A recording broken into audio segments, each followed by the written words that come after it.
திருச்சிற்றம்பலம். தென்னாடுடைய சிவனையை போற்றி, எந்நாட்டவருக்கும் இறைவா போற்றி. மே மாத பலன்களை பத்தி நம்ம பார்க்கலாம். இந்த மாதம் முதல்ல என்னென்ன கிரகங்கள் மாறுறாங்க அப்படிங்கறத நம்ம பார்த்துக்கலாம். இந்த மாசம் பாத்துட்டீங்கன்னா சூரிய பகவான் 15ஆம் தேதி உச்ச வீட்டுல இருந்து ரிஷப வீட்டுக்கு போக போகிறார். அதே போல புதன் 14ஆம் தேதி மேஷ வீட்டுல இருந்து ரிஷப வீட்டுக்கு போகிறார். சுக்கிரன் வந்து பாத்துட்டீங்கன்னா ஆட்சி பலம் பெற்று இருந்தார் ரிஷபத்துல. இப்போ இந்த மாசம் 14ஆம் தேதி தன்னுடைய சொந்த வீட்டில இருந்து குருவோட சேர்ந்து சுக்கிரன் குரு சேர்க்கையோட நிற்க போகிறார். அதே போல செவ்வாய் இந்த மாதம் 11ஆம் தேதி மீன வீட்டுல இருந்து மேஷ வீட்டுக்கு வரப்போகிறார். செவ்வாசனி ஒரு போராட்டமா இருந்துட்டே இருந்தது லைஃப்ல எல்லாருக்குமே. நிறைய போர் இது போல சம்பந்தப்பட்ட எல்லா விஷயமும் இந்த செவ்வாய் சனியினுடைய சேர்க்குதான். இப்போ இந்த 11ஆம் தேதி இதுவும் விலகிறதுக்குள்ளான வாய்ப்புகள் உண்டு. ராகு கேதுக்கள் அதே இடத்துலதான், குருவும் மிதுனத்துலதான் இருக்க போகிறார். சோ இந்த மாதம் ஒவ்வொரு ராசிக்கும் என்னென்ன இந்த கிரகங்கள் கொடுக்க போறாங்க அப்படிங்கிறத நம்ம முழுமையாக பார்க்கலாம்.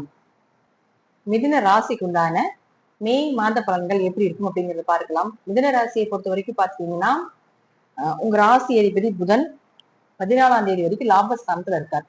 சோ உங்களுக்கு வேண்டியது, உங்களுடைய தேவைகள் இதெல்லாமே ஒரு 11ஆம் தேதிக்குள்ளேயே 14ஆம் தேதிக்குள்ளேயே பிளான் பண்ணிக்கோங்க. ஏன்னா அடுத்தது விரயத்துக்கு வந்துருவார். அப்ப விரயத்துக்கு வரும்பொழுது என்ன பண்ணுவாருன்னா நீங்க செய்யறதுல கொஞ்சம் தடைகள் ஆகும், தாமதங்கள் ஆகும். அதே போல விரயஸ்தானம் அப்படிங்கிறது உங்களுக்கு அது தீர்த்த யாத்திரைன்னு சொல்லும், ஆன்மீக வழிபாடு எல்லாமே சொல்றதுனால அதுக்கு ஏதாவது செலவு பண்ண வேண்டிய ஒரு சூழ்நிலைகள், மருத்துவ செலவுகள் இதெல்லாம் வரும்.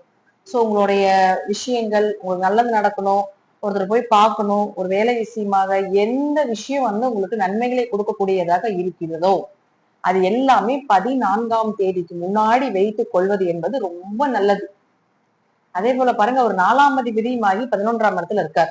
அப்ப ஏதாவது வீடு விற்கிறீங்க, சொத்து விற்கிறீங்க, இப்போ பாத்துட்டீங்கன்னா நீங்க ஒரு கோடி டார்கெட் பண்றீங்கன்னா அதை விட அதிகமான காஸ்ட் வேணும்னு நினைச்சீங்கன்னா 14ஆம் தேதிக்கு முன்னாடி மூவ் பண்ணுங்க. ஏன்னா 14ஆம் தேதிக்கு மேல அது வந்து உங்களுக்கு விரயத்துக்கு வரும்போது எதிர்பார்த்த லாபங்கள் கிடைக்காது. சோ உங்களுக்கு லாபங்கள் வேணும், சந்தோஷம் வேணும், மகிழ்ச்சி வேணும் அப்படின்னு நினைச்சீங்கன்னா அதெல்லாம் ஒரு 14ஆம் தேதிக்கு முன்னாடி அந்த விஷயங்கள் எல்லாமே செய்து கொள்வது என்பது நல்லது. 14ஆம் தேதிக்கு மேல பாத்துட்டீங்கன்னா விரயத்துக்கு வரும்போது எதிர்பார்த்த விஷயங்கள் கொஞ்சம் தடை தாமதத்தோட நடக்கும். தேவையில்லாத அலைச்சல்கள், தேவையில்லாத பயணங்கள் இதெல்லாமே நடக்கிறதுக்கான வாய்ப்புகளும் அதற்கப்புறம் வந்து கொஞ்சம் ஆரோக்கியத்தில் கவனமா இருந்துக்கணும் 14ஆம் தேதிக்கு மேல. ஏன்னா ஆரோக்கிய ஸ்தானாதிபதி 12க்கு போகும்போது உங்களுடைய ஆரோக்கியத்தில் ரொம்ப கவனமா இருக்கணும். அதே போல அம்மாவுடைய ஆரோக்கியத்துல கொஞ்சம் கவனமா இருக்கணும். கொஞ்சம் பணம் வந்து கையில வச்சுக்கோங்க. ஏதோ ஒரு தேவைகள், ஹாஸ்பிட்டல் செலவு கொஞ்சமாவது இருக்குது குடும்பத்துல, அத கொஞ்சம் பணத்தை கையில வச்சுக்கோங்க. அடுத்தது பாத்துட்டீங்கன்னா சூரியன் பாத்துட்டீங்கன்னா உச்சமா இருக்காரு. 15ஆம் தேதிக்கு மேல அவரு விரயத்துக்கு வந்துருவார்.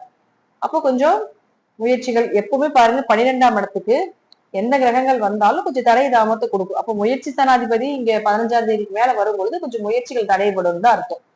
சோ ஒரு அரசு கவர்மெண்ட் சம்பந்தப்பட்ட வேலையை பார்க்க போறீங்க, உங்களோட வயது மூத்தவர்களை பார்க்க போறீங்க, ஒரு விஷயம் நல்லபடியா நடக்கும்னு நினைக்கிறீங்க, உங்களுடைய முயற்சிகள் எல்லாமே உடனே நடக்கணும், கைகூடி வரணும், நீங்க செய்யக்கூடிய அனைத்து விஷயங்களுமே வெற்றி அடையணும் அப்படிலாம் நினைச்சீங்கன்னா ஒரு 15ஆம் தேதி கூட மூவ் பண்ணிக்கணும். அதற்கு மேல சூரியனும் உங்களுக்கு வந்து 12ஆம் வீட்டுக்கு விரயத்துக்கு வந்துடும். அப்ப என்ன ஆகும் அப்படின்னா உங்களுக்கு சூரியன் 12க்கு வரும்பொழுது கொஞ்சம் உடம்பு ஆரோக்கியத்துல கவனமா இருந்துக்கணும். கால் சம்பந்தப்பட்ட வலி, நரம்பு இழுத்து பிடிச்சிக்கிறது, கால் பாத வெடிப்புகள் அதிகமாகிறது இதெல்லாம் உண்டு. சோ இதுல கொஞ்சம் கவனமா இருந்துக்கணும் மிதுனராசி அன்பர்கள். அடுத்தது சுக்கிரன் ஆல்ரெடி 14ஆம் தேதி விரயத்துலதான் இருக்காரு. ஆனா ஆட்சி பலம் பெற்றிருக்காரு.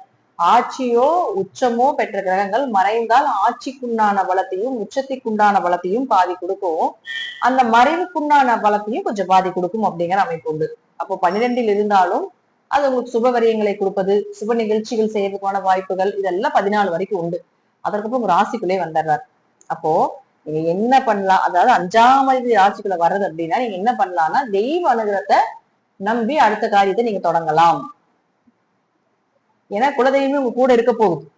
என்னதான் இந்த கிரகங்கள் மறைந்தாலும் குலதெய்வ ஸ்தானாதிபதி கூட இருக்கும்போது 1, 5, 9 ஏதாவது ஒரு கிரகம் ஸ்ட்ராங்கா இருக்கணுங்க. லக்னாதிபதி பலம் குறைஞ்சிட்டார், 5ஆம் அதிபதி பலமாக வரப்போகிறார். அப்போ தெய்வ அனுகிரகத்தோட இந்த மாசத்தை கடந்துருவீங்க. பெரிய பிரச்சனைகளுக்கு உள்ள போக மாட்டீங்க. தான் உண்டா தான் வேலை உண்டான்னு போகக்கூடிய ஒரு சூழ்நிலையில கண்டிப்பாக கொடுத்து விடும். இப்ப சுக்கிரன் குரு சேர்க்க தொழில் வளர்ச்சிகளை ஏற்படுத்தி கொடுக்கும். கணவன் மனைவிகளோடு சந்தோஷ பிரியமாக இருக்கக்கூடிய அமைப்பை கொடுக்கும். அந்நியூனியத்துல அதிகப்படுத்தும். குடும்ப தேவைகளை கொஞ்சம் பூர்த்தி பண்ற வாய்ப்புகளை ஏற்படுத்தி கொடுப்பார். கொஞ்சம் மனசு நிம்மதியா இருக்கிறது, கொஞ்சம் மனசு மகிழ்ச்சியா இருக்கிறது.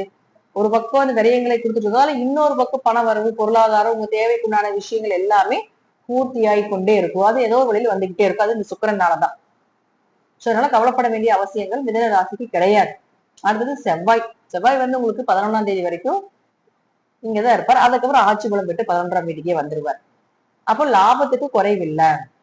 11ஆம் அதிபதி 11ஆம் வீட்டில் இருந்தால் லாபத்துக்கு குறைவில்லை. அவரே 6ஆம் அதிபதி ஆகிறதுனால கடன் இருக்கும், கடன் அடைக்கிறதுக்கு லாபம் வரப்போகுது, நோய் தீர்க்கறதுக்கு லாபம் வரப்போகுது, ஒரு நல்ல வேலை வாய்ப்புகள் கிடைக்க போகுது, இருக்கிற வேலையை விட்டு இன்னொரு வேலைக்கு உண்டான விஷயங்கள் ப்ராசஸ் எல்லாம் நடக்க போகுது. ஏன்னா 11ஆம் தேதி 11 ஆட்சி வரப்போகிறார், அவர் 6 குடையவரும் ஆகிறார். அப்ப 6 குடையவர் 11க்கு வந்ததுன்னா எப்படி வேலை வாய்ப்பு கொடுத்தே தீரணும், அதான் விதி. வேலைக்குண்டான விஷயங்கள் எல்லாமே கண்டிப்பா நடக்கும், அதுல எந்த மாற்று கருத்துக்களும் இல்லை. உங்களுடைய ஆசைகள் எல்லாமே நிறைவேற போகுது. அப்போ லக்னாதிபதி மறைஞ்சிருச்சு, நம்ம கவலைப்பட வேண்டியதே கிடையாது. மற்ற கிரகங்கள் எல்லாமே பலமாயிட்டு இருக்கிறாங்க. சோ ஒரு பக்கம் விரயத்தை லக்னாதிபதி கொடுத்துட்டு இருந்தாலும் இன்னொரு பக்கம் பண வரவு, தொழில் வளர்ச்சி, லாபங்கள் அதைத்தான் நம்ம எதிர்பார்ப்போம். ஒரு இடத்துல நமக்கு வந்து செலவாகணும், செலவுக்கு உண்டான பணம் நமக்கு வரணும்னு தான் நினைப்போம். சோ அது எல்லாமே உங்களுக்கு வர்றதுக்கு உண்டான வாய்ப்புகள் அப்படின்னு நிச்சயமாக உண்டு.